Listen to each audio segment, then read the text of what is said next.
Hey everyone, just so you know, the following video is a clip from a show I actually do on AFTV. The full link for the video is in the description below. Thank you for your continued support, really appreciate it. I've been hearing a lot of Arsenal fans say this, not everyone. A lot of Arsenal fans saying, I don't get this Partey thing, what's this new system, what's this new... It's not new, it's just a different way of doing what we've been doing before. And a lot of people, we know there's a lot of fans of Kieran Tierney who watch this show and watch the channel. Listen, I'm a big fan of Kieran Tierney myself. Now, could Kieran Tierney play in this Kivior, like left side of a back three position? Maybe.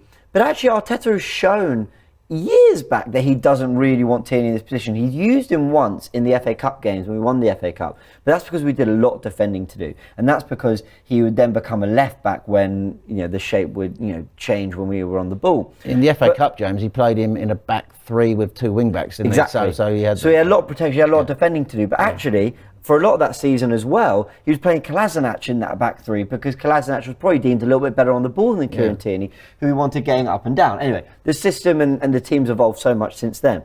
But what we've got here, Kivior, it makes total sense to use him there over Tierney because the one thing we know about him is a centre-back / left-back, well, perfect for that position, and he's good on the ball, and he's probably more reliable on build-up than Tierney. And then you get Jorginho and Partey there, as you mentioned. So I don't really know why there's so much uproar about what Arteta was trying to do against. Listen, we were critical of what but like we said, we were critical because Trossard was coming inside, because all our best players were out on the right-hand side, so Arsenal were a bit lopsided and not going down the left. They had a better balance. I thought Jorginho was really good in this game.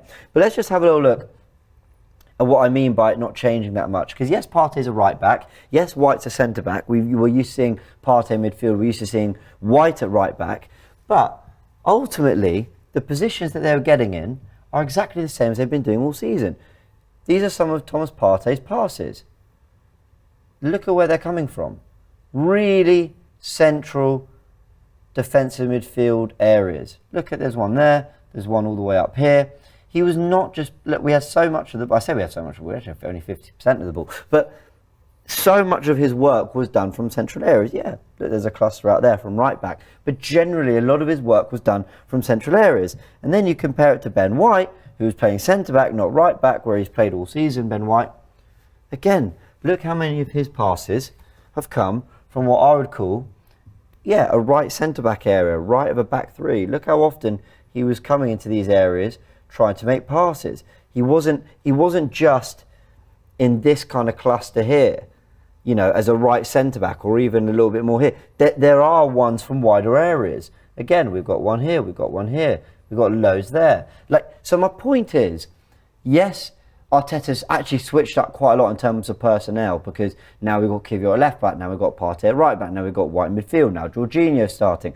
But the ultimate plan is kind of still the same. It is, and I thought what we saw a lot in the first half was Partey was inverting and coming in with little 1-2s, moving them around, and then Ben White would go out to the right-hand side, and the space would be created for Ben White to receive the ball and then have a progressive carry. And he did it really well for the chance that was created with Granit, and he got his hat-trick when the ball came across and he skewed it wide. That came from Partey inverting, playing a 1-2 with two defenders, moving the ball swiftly, and that's the other thing about it, moving the ball quicker than they did at Nottingham Forest last week, because I thought we were really on it yesterday, and then creating the space for Ben White to sort of come forward and start moving up on this right-hand side with Saka and Odegaard.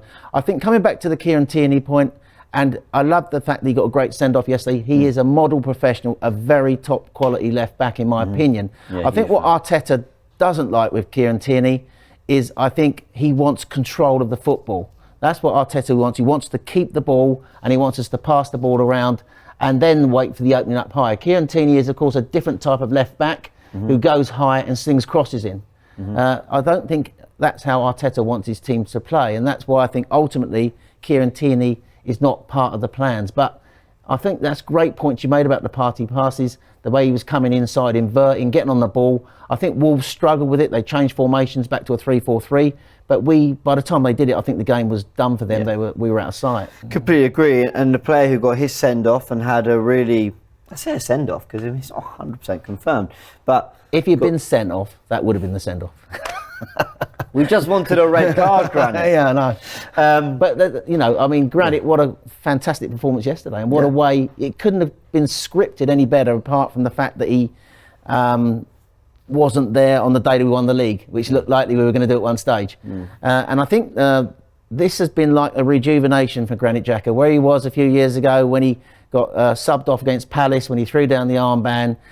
And you said yourself, Wenger seen more as a box-to-box. I mean, Arteta saw something in him the last year and a half that I think, in effect, has sort of like made his career now at Arsenal become almost like, you know, he's going to be remembered now for the last season and a half more than the start of his career. Yeah. And that's what he's done. He saw something in Granit Xhaka, put him in this left-sided number 8 role, and he's flourished there now for a year and a half. And his 2 goals yesterday, in the box. Again, in the box, that's where he is. I mean, 4 of his first 14 goals for Arsenal were inside the box, only 4 of his first 14. But all these 9 goals for Arsenal in all competitions this season have come from inside the box. And there's his numbers that you can read out. Yeah, he scored 2 of the 5 goals, didn't get an assist, but played 75 minutes, 2 shots, 22 passes, 8 out of 9 attacking third passes completed, 2 clearances, 92% pass completion rate, 1 tackle, 1 foul, and his numbers for the season, 9 goals in all competitions and 7 assists. That's going to be very hard to replace. And I said yesterday on the full-time show on AFTV that if I'm being really brutally honest, I reflect on Xhaka's whole time at Arsenal probably not that favourably. I actually think how long has he been here? 6 seasons, 7 seasons? Yeah, for 4 or 5 of them, I don't think he was very good, in my opinion. But at the same time, I don't think that's all his fault, because I think we've clearly learnt that managers should have used him differently. I also think Arsenal were going through a tough time, so it's a little bit on the club, it's a little bit on him, whatever. But the way he has ended his Arsenal career this season, but also I'll give him credit for last season, but mainly this season, he's flipped it so much that now I'm at a point where I'm saying, how do you replace a player like that? How do you replace 16 goal contributions in all comps from a player who gets forward, makes late runs into the box, gets goals, but also drops back alongside Thomas Partey or Jorginho, whoever it is, to make sure we've got that robust central midfield too, that are very hard to play through. It's an amazing turnaround to the point where I'm now saying, I don't know how you... Listen, 100 million on Declan Rice, that helps. But we're talking squad, we're talking options as well. I think it's going to be difficult to replace. Indeed. And I think the other thing about him is he's a leader. He's a leader in that dressing room. His experience has been crucial for the team this season, a young team evolving. But I think you're doing a slight disservice at the start of his Arsenal career. I understand, because I did a fan can on AFTV years ago where I said that when he was our marquee signing, he was making too many mistakes. You know, he was being put in areas with lots of space around him. That's not his strength, and he was making bad tackles, getting sent off. But what you forget is, and he posted on his Instagram, he thanked the Arsenal fans over the weekend.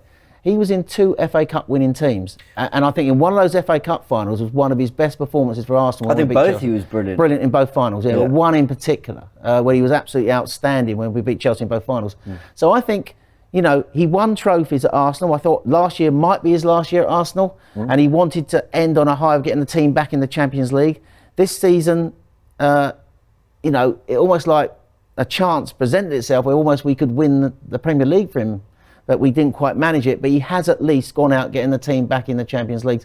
So I think he's yes, maybe at the very start, but you know, it's been a roller coaster for him. But I wouldn't say his first 2 or 3 years have been a complete disaster. No, but I don't think they were a disaster. And I don't think he wasn't that good. I think the disciplinary issues were a problem with the red cards and all that. But I agree with you. I am one of the first to bring up those FA Cup finals. I don't think he gets enough credit for how brilliant he was, and that's a part of Arsenal's history. So let's give credit there. So no, you're absolutely right. If I were given the option right now, sign 2 midfielders and keep Xhaka, or sign 3 brand new midfielders, I think I'd sign 2 and keep Xhaka. Because I think it's going to be very hard to replace his experience, his personality in the dressing room, but his goals and his output and what he's given to this team this season. And the fans, yes, they made their views known, didn't they? Granit Xhaka, we want you to stay. Listen, he's been on the brink of leaving before, and it's turned around. And I won't be surprised if he stays, James. But you know, I think he'll go down in the history of the club as being, over these last 2 seasons, what he's done for the team. Sure. In helping Arteta evolve this young team. He's been a massive part of that group, and he's also won trophies, 2 Community Shields and 2 FA Cups. It'll be very interesting to see how he's reflected on in a couple of years' time. Let's have a little look at the goal and getting back to what Arsenal did so well, because you can't see Gabriel at the top there, everyone on screen, apologies, but you can see White and Kivior on. You can see the back three shape, and this time actually Partey's so inverted that even Jorginho's dropped out more to the right-hand side. But again, you see the lanes are 5. Everything we talk about, we don't just make it up. It's there. We can all see it. And but what's very interesting was how often Saka was dropping into the central areas and it was Jesus pulling wide. And you were wondering whether maybe that was something that we're looking ahead to for next season. We'll talk about that in a little second. But it's the Partey ball out to Jesus. That's brilliant. He does really, really well because he covers a lot of ground, runs at Bueno before dropping the shoulder. Xhaka's making the run to the back post. Semedo loses him at that point, and he is there to get a good header off Sarr and into the back of the net. But I'm contradicting myself now, because I just was saying that I didn't get why Arsenal fans didn't understand that, yes, it's Partey inverting from right back, but ultimately we're doing the same things. I will say, though, that I think Arteta also has shown a couple of things in this game that perhaps looking ahead to next season. Now, even though the shape might still be a 3-2-5 or a 3-2-4-1 or whatever, Partey inverting as the right back rather than the left back is interesting. I also think how often we saw Jesus out on the right-hand side running at players as well, with Saka coming inside. I think that's something that perhaps might be in preparation for next season. There have been reports and links to a more physical, robust number 9, more of a presence, a 6'2" striker. Maybe he's trying to get Jesus getting into wider areas to see if there's something in that.